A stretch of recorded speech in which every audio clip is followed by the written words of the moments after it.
Isabelle Kocher, directrice générale d'Engie. On reprend avec vous, Nicolas Barré.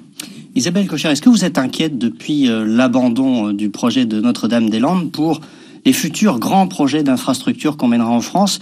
On sait qu'il faut déjà des années, entre 7 et 9 ans, pour construire par exemple des éoliennes, étant donné les délais de recours. C'est compliqué également pour les fermes solaires, pour les mêmes raisons, à cause de tous ces délais de recours et toutes les oppositions qu'on rencontre. Donc est-ce que cet abandon du projet d'aéroport va rendre encore plus difficile ces projets d'infrastructure? Alors, il y a beaucoup de projets d'infrastructure qui se déroulent dans notre pays aujourd'hui, heureusement. Alors, on parle surtout des trains qui n'arrivent pas à l'heure. C'est toujours... ça ne me surprend pas. Écoutez, en tout cas, c'est la preuve, me semble-t-il, ce projet de Notre-Dame-des-Landes, que la durée d'instruction n'est pas une bonne garantie pour créer l'adhésion. Ça, qu'autant la réduire. C'est assez clair. C'est ça que vous dites. Il faut absolument la réduire. Vous savez, dans notre métier d'énergéticien, en moyenne en France, et le gouvernement s'est attaqué à cette question avec, j'ai l'impression, beaucoup de vigueur. Mais statistiquement en France, entre le moment où nous détectons un site adéquat, alors il y a un certain nombre évidemment conditions pour ça. Mais entre ce moment-là et le moment où l'éolienne est construite et où elle fonctionne, il faut 7 ans, 7 années. Donc, vous voyez bien que dans le monde d'aujourd'hui qui va à toute vitesse, ça fait de notre mécanique administrative quelque chose qui est trop lent. On supprime les recours possibles. Là, il y a probablement un tri à faire. En effet, il faut qu'il y ait des recours possibles parce que ça fait partie de la vie de la démocratie. Oui, puis qu'elles sont contestées, ces éoliennes. Et il faut absolument, il faut pas, je crois qu'il faut faire les deux choses en même temps. On est quand même dans le pays du en même temps. Bah, écoutez, voilà, en même temps. Il faut intensifier le dialogue. Et qu'il soit réel. C'est pas on coche des cases en faisant des concertations publiques un peu formelles. Non, je crois qu'il faut essayer de comprendre où sont les objections, les inquiétudes. Il faut aussi y répondre dans toute la mesure du possible. Quand c'est pas possible, il faut peut-être constater que le projet n'est pas possible. Mais il faut le faire vite. Ça sert à rien d'avoir des années et des années qui s'enchaînent et qui finalement donne cette impression un peu négative d'un pays qui a du mal à avancer, alors que ça n'est pas le cas. Les éoliennes sont assez contestées, elles sont responsables de nombre de nuisances, le bruit, les flashs de lumière la nuit, les oiseaux aussi. Les habitants qui vivent à proximité n'en peuvent plus. Il y a d'ailleurs une ZAD autour d'une construction d'une ligne à haute tension de 400 000 volts dans l'Aveyron. C'est pas la panacée non plus, les éoliennes. Pour ceux qui vivent, encore une fois, aux alentours, c'est bien beau dans la théorie, quand on vit à 200 mètres, ou peut-être un peu plus loin quand même, 1 kilomètre, c'est pas simple. Alors, on est heureusement dans un pays qui fait attention à ces dimensions-là.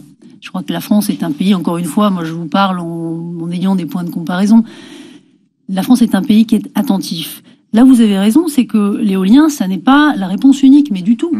Il y a une technologie qui est quand même intéressante, c'est l'énergie solaire. Alors, il y a quelques années, j'aurais eu du mal à vous dire que c'est une énergie compétitive parce qu'elle ne l'était pas.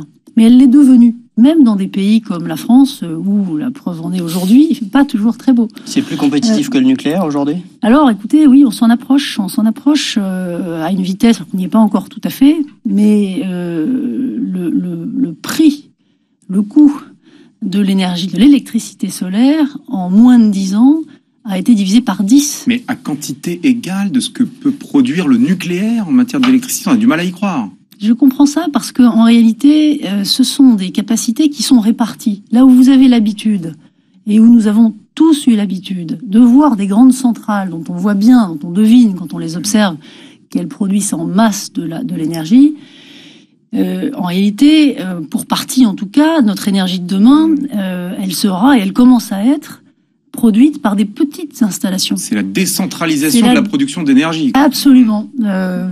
C'est tout à fait ça. On la digitalise au passage. Et on fait en sorte qu'elle n'émette plus de carbone. Donc c'est un triple mouvement qui s'opère. Mais si vous voulez, il faut bien prendre conscience de la quantité d'énergie qui, quand on fait le cumul de cette multitude de petites installations, peut être produite. L'Allemagne est un pays qui a démarré ce mouvement-là avant les autres et qui a construit à peu près 60 gigawatts. 60 gigawatts, pour vous donner, vous parliez de Fessenheim, parlons en unité Fessenheim. 60 gigawatts, c'est à peu près 60 fois Fessenheim.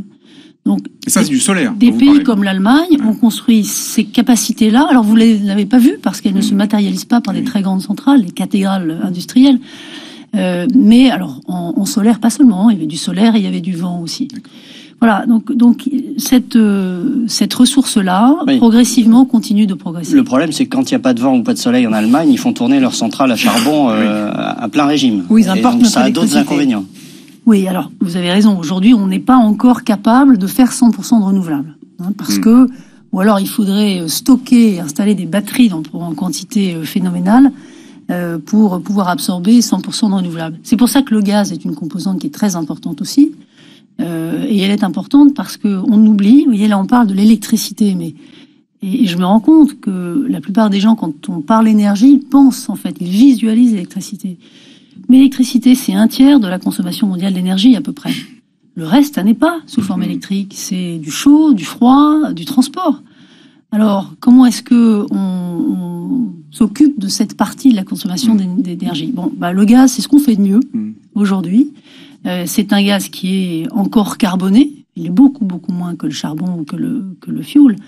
Mais il est encore carboné et il y a énormément de travaux pour voir comment à l'avenir, ça viendra, et nos équipes, notre patron du gaz, Jean-Marc, qui est en face de moi, il travaille tous les jours. C'est comment est-ce que progressivement, ce gaz devient de moins en moins carboné. Bien, Voilà, Isabelle Kocher, directrice générale d'Engie. Alors, avant de passer à autre chose, j'aimerais une réponse, si possible, courte et très claire. Est-ce que pour vous, il faut sortir à terme complètement du nucléaire, oui ou non? Je ne peux pas répondre de manière aussi caricaturale à cette question parce que chaque pays a ses caractéristiques. Il y a des pays est-ce une énergie d'avenir, pour reposer la question différemment? Est-ce que c'est une énergie d'avenir? Certainement, quand il n'y a pas d'options renouvelables pas chères.